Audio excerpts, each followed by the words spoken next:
गरीब की बारिश। शहर की कच्ची बस्ती में एक गरीब मजदूर कालू रहा करता था। कालू के घर में उसकी पत्नी जानकी थी। जानकी लोगों के घरों में झाड़ू पोछा करके कुछ पैसे कमा लेती थी और वहीं कालू किसी तरह मेहनत मजदूरी करके 2 वक्त की रोटी का जुगाड़ कर लेता था। कुछ दिनों से हो रही बारिश के कारण कालू की मजदूरी बंद हो गई थी। अरे जानकी, इस बार तो बरसात ने हद ही कर दी, रुकने का नाम ही नहीं ले रही। कुछ समझ में नहीं आ रहा, अगर इसी तरह काम पर नहीं गया तो 2 वक्त की रोटी का जुगाड़ कैसे होगा। अरे तुम चिंता क्यों करती हो, बारिश का क्या है, 1 आध दिन में रुक जाएगी और उसके बाद में फिर से काम शुरू हो जाएगा। अरे 3 दिन तो हो गए, बरसात तो रुक ही नहीं रही है और आगे भी रुकने के कोई आसार नहीं दिख रहे। तो क्या हुआ, तुम्हारा काम बंद हुआ है ना। मैं तो अभी भी लोगों के घर झाड़ू पोछा करने जाती ही हूँ। मेरे पगार से कुछ दिन तो निकल ही जाएंगे। अरे घर का खर्चा तो हम किसी तरह चला लेंगे जानकी, लेकिन ये जो छत टपक रही है इसका क्या करेंगे। ये बात तो आपकी सही है। हमारी झोपड़ी अब काफी पुरानी हो चुकी है और इसके छप्पर में भी कई सारे छेद हो गए हैं। रात भर पानी टपकता रहता है। अरे मैं भी इसी बात से बहुत परेशान रहता हूँ, कहीं किसी दिन ज्यादा बारिश आ गई तो हमारी झोपड़ी टूटकर बिखर ना जाए। राम राम राम, ऐसी अशुभ बातें क्यों करते हो। अरे ऐसा कुछ नहीं होने वाला, ये झोपड़ी ही तो हमारा सब कुछ है। अगर यही नहीं रही तो हम जाएंगे कहाँ।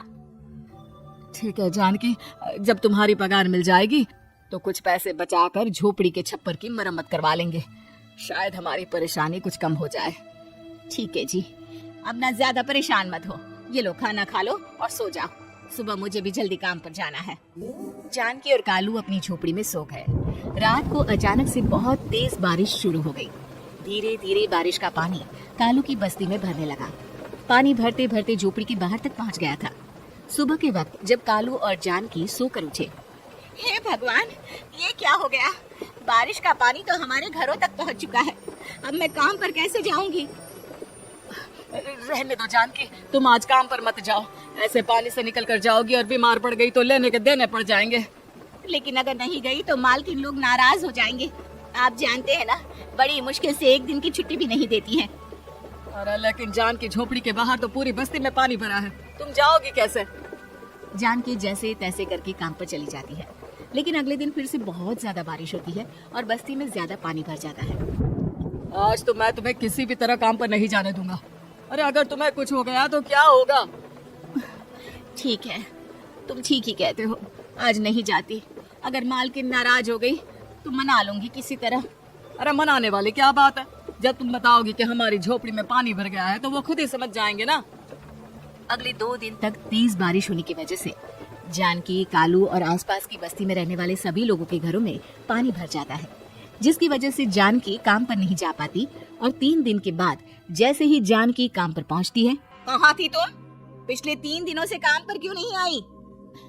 मैम साहब क्या बताऊं, इतनी ज्यादा बारिश हो रही थी, हमारी पूरी बस्ती में पानी भर गया है और उससे भी ज्यादा तो मेरी झोपड़ी के अंदर पानी भर गया। आप ही बताइए कैसे आती मैं। इसका मतलब ये हुआ कि बारिश होगी तो तुम काम पर नहीं आओगी। ना ना, मेरे कहने का ये मतलब नहीं था मैम साहब।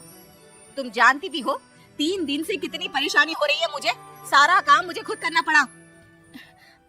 माफ कर दीजिए मालकिन जी, पर मैं क्या करती, आने के लिए रास्ता ही नहीं था, सब जगह पानी भरा हुआ था। बहाने तो तुझे बहुत बनाने आते हैं, जान के देख। अगर अगली बार ऐसा किया ना तो फिर काम से हमेशा के लिए छुट्टी। अरे ना ना मालकिन, ऐसा मत कीजिए। बारिश की वजह से मेरे पति की मजदूरी भी छूट गई है। बड़ी मुश्किल से घर में 2 वक्त खाने की रोटी का जुगाड़ हो पाता है। आप मुझे काम से निकाल देंगे तो हम क्या खाएंगे। अगर इतनी ही चिंता है तो फिर रोजाना काम पर आया करो। चलो अब जल्दी से जाकर घर का सारा काम करो। बारिश रुकने का नाम ही नहीं ले रही थी। पूरे शहर में बाहर जैसे हालात बन गए थे, लेकिन नौकरी जाने के डर से जानकी किसी तरह रोज काम पर जाती थी। एक दिन जब जानकी काम करके अपने घर लौट आई तो अचानक उसकी बस्ती में कुछ लोगों का शोर सुनाई दिया। अरे लगता है बाहर कुछ हुआ है, मैं जाकर देखता हूँ। हाँ, पता तो कीजिए, ये बस्ती में लोग इतना शोर क्यों कर रहे हैं।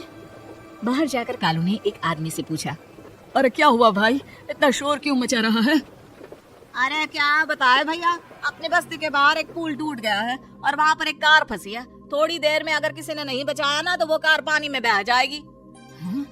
ये क्या कह रहे हो भैया, कार के अंदर कोई है क्या। हाँ, कोई औरत बैठी है, अकेली है, बहुत रो रही है बेचारी, मदद के लिए बुला रही है। अरे तो हमें जाकर उनकी मदद करनी चाहिए ना।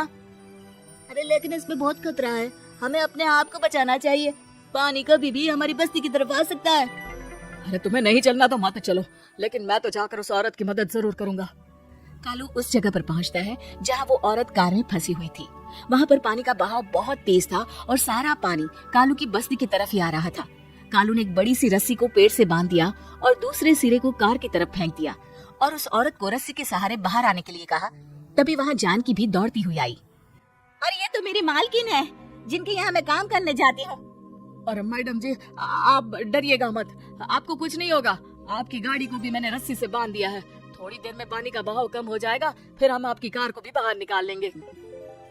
क्या तुम जानकी के पति हो? हाँ हाँ, जानकी मेरी ही पत्नी है, आपके यहाँ काम करती है ना। लेकिन मेम साहब आप यहाँ पानी में कैसे फंस गई? अब क्या बताऊं, मैं अपनी सहेलियों के साथ पिकनिक पर गई थी, वहीं से लौट रही थी। अचानक पानी का बहाव तेज हो गया और मेरी गाड़ी फंस गई। अरे कोई बात नहीं मालकिन, अब ना आप बिल्कुल सुरक्षित है। मैं तो बहुत बुरी तरह डर गई थी, कब से मदद के लिए चिल्ला रही थी, लेकिन कोई मेरी मदद के लिए नहीं आया। भला हो तुम्हारा पति का जिसने मेरी जान बचा ली। लेकिन जानकी, मैंने तुम्हारे साथ बहुत गलत व्यवहार किया। इतने खराब मौसम और बाढ़ में भी तुम्हें काम पर आने के लिए कहा, नौकरी से निकालने की धमकी भी दी, और तुमने मेरी जान बचाई। मुझे माफ कर दो। अरे कोई बात नहीं मालकिन, आपकी जान बचाना तो हमारा धर्म था। देखो जानकी, तुम्हारी झोपड़ी में जो भी नुकसान हुआ है उसके लिए मैं तुम्हें पैसे दूंगी। आज तुम्हारे पति ने मेरी जान बचाई है और आज के बाद मैं तुम्हें कभी भी नौकरी से निकालने की धमकी नहीं दूंगी। आज मैं तुम्हारी परेशानी को अच्छी तरह समझ चुकी हूँ। हम जैसे पैसे वाले लोगों के लिए अपने घर में बैठकर बारिश का मजा लेना बहुत आसान है, लेकिन तुम गरीब लोगों के लिए बाढ़ और बारिश काफी परेशानी खड़ी कर देते हैं। ये बात मुझे आज अच्छी तरह समझ आ गई है। आपका बहुत बहुत धन्यवाद मालकिन।